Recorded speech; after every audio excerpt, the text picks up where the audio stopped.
Bonjour amis voyageurs, on est dans une nouvelle destination, on est maintenant en Égypte, au bord de la mer Rouge, dans la ville de Hurghada, mais on va pas y rester parce qu'on part pour une nouvelle aventure. Oui, là on part sur un bateau pour 6 jours, on va faire une vingtaine de plongées et on vous emmène avec nous.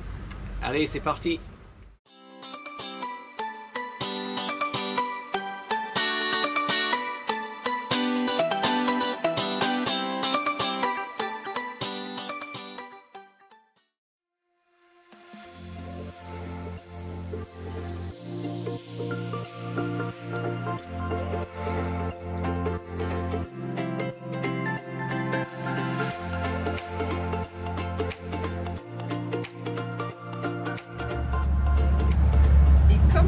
Voir, on n'est pas resté à Hurghada, on n'y a passé que la journée d'hier, c'est tout. Notre but c'était d'être à bord de ce vaisseau pour partir se faire 7 jours de plongée dans les environs du centre de la mer Rouge. Allez, on se retrouve au débrief. For this dive we will do the south part of the reef. It's shallow. From this side, from 0 meter to 12-13 meter, we have very beautiful reef.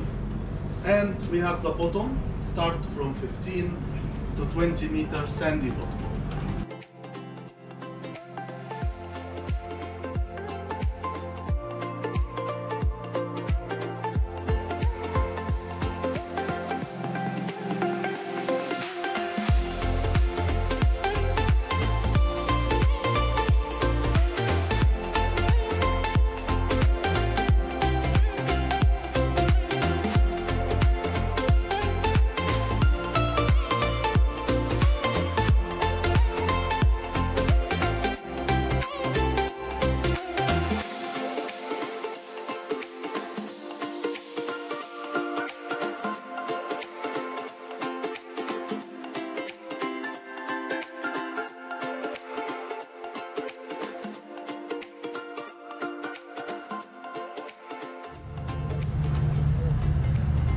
C'est notre deuxième jour. On a fait une troisième plongée ce matin au lever du soleil. Malheureusement, il n'y aura pas de vidéo parce que la GoPro a bugué. Par contre, on y a vu un requin-renard, donc ça c'était très cool. Et là, on doit attendre entre les plongées, hein, bien sûr par sécurité. Et là, on est sur le bateau. Et il y a un requin à pointe blanche qui vient de passer. Un requin océanique à pointe blanche. Le but de ce voyage, le pourquoi on est là, ce qu'on veut voir en plongée, et ben il est passé là pour nous narguer. Voilà, donc on va aller replonger bientôt et je vous fais le débrief pendant la vidéo de plongée. Nous nous trouvons maintenant sur le site de Big Brother où se trouve l'épave du Numida. Et là, comme vous pouvez le voir, il y a beaucoup de courant. Le Numida, c'est un cargo anglais qui a coulé en 1901 avec son matériel ferroviaire à bord qui est toujours observable. Mais avec le courant, du coup, on s'est abrité sur les côtés de l'épave pour pouvoir en profiter parce que l'épave commence à 15 mètres de fond, mais elle va jusqu'à 80 mètres et ça, c'est beaucoup trop profond pour Owen et moi qui sommes limités à 40 mètres à notre niveau. Et il faut savoir que plus vous restez profond et plus vous allez profond, et moins vous avez d'air et plus la plongée sera courte. Donc c'est dommage. Donc on n'est pas resté très longtemps au niveau de l'épave et on allait profiter du reste des fonds marins.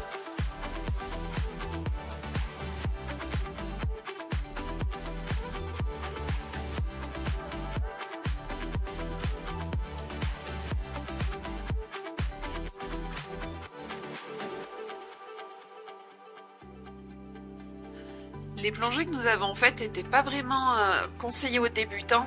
Vraiment, il faut avoir de l'expérience en plongée parce que c'est toujours dans ce genre d'endroit, c'est-à-dire des îlots très isolés avec des grands tombants autour.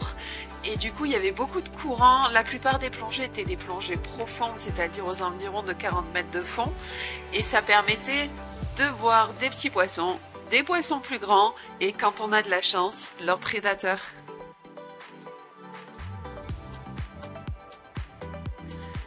Il y a vraiment ces coraux magnifiques à observer, par exemple, même si vous le voyez, il y a du blanchissement dans la mer Rouge, comme un peu partout dans le monde. Maintenant, on est sur le circuit BDE, c'est un circuit qui est très populaire et comme vous le voyez, il y a beaucoup de monde. Donc c'est vrai que pouvoir apercevoir les requins, ça reste compliqué, surtout que le Longimanus, le requin océanique à pointe blanche, Ça reste un requin en danger critique d'extinction. Sa population a diminué de 70% ces 20 dernières années. Donc, est-ce qu'on aura réussi à en voir un? Allez, je vous fais pas durer le suspense.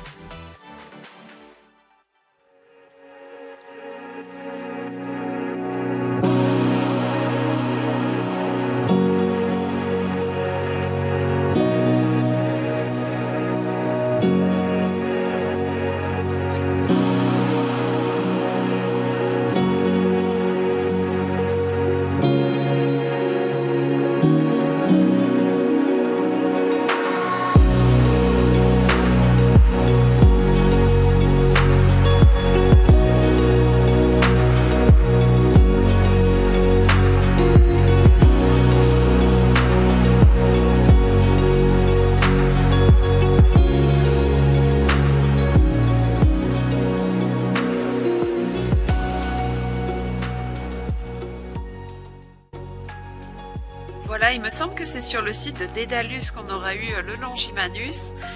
BDE, le circuit de plongée qu'on a fait, ça correspond à Browser, Daedalus et Elphinstone. Et on a également eu droit au requin marteau, donc vraiment on a eu une chance incroyable. Par contre, j'ai même pas essayé de les filmer, ils étaient à 60 mètres de fond, nous à 40. Et du coup, avec la GoPro, vous auriez rien vu de toute manière, mais on aura eu droit au requin marteau, au Longimanus et au requin renard. Donc vraiment, on a été gâtés.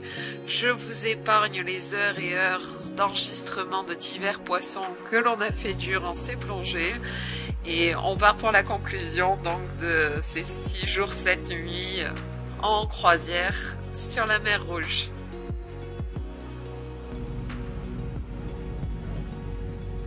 Ça y est, les vacances plongées touchent à leur fin. On est en train de ranger nos affaires. On n'a pas trop filmé du coup sur le bateau. Mais voilà, ça c'était notre cabine privée avec salle de bain, toilette et douche privée, eau chaude. Alors ça, je vous dis pas le luxe que c'était. On a même un petit frigo dans la cabine. Dans les gros points négatifs, par contre, c'est juste là, ce mur là. C'est la salle des machines avec le générateur et le moteur. Donc comme on naviguait de nuit, autant vous dire que les nuits ça n'a pas été très reposant, on est vraiment un peu sur les rouleaux, mais on s'y est fait quand même. Et voilà, là on se prépare à partir. Et dans les bonnes surprises de ce voyage, de ce tour opérateur qu'on a pris, c'est qu'il nous couvre le transport, parce que le bateau il a fait Hurghada, Port Galib, et en fait il nous couvre le transport en bus privé jusqu'au retour Hurghada à l'hôtel qu'on a pris. Donc ça c'est cool. Allez, on va aller profiter d'un dernier petit déj sur le bateau et on se retrouve à Hurghada. En conclusion de ce voyage, vraiment, on s'est régalé. C'était génial du début à la fin. C'était très luxueux, beaucoup plus que ce à quoi on est habitué. Est-ce qu'on refera des vacances comme ça? Je l'espère, mais en même temps, c'est vraiment cher, disons-le. Et c'est pas très écologique, donc on a un peu des scrupules à le refaire. Mais là, l'Égypte, on se revoit bientôt. Ciao!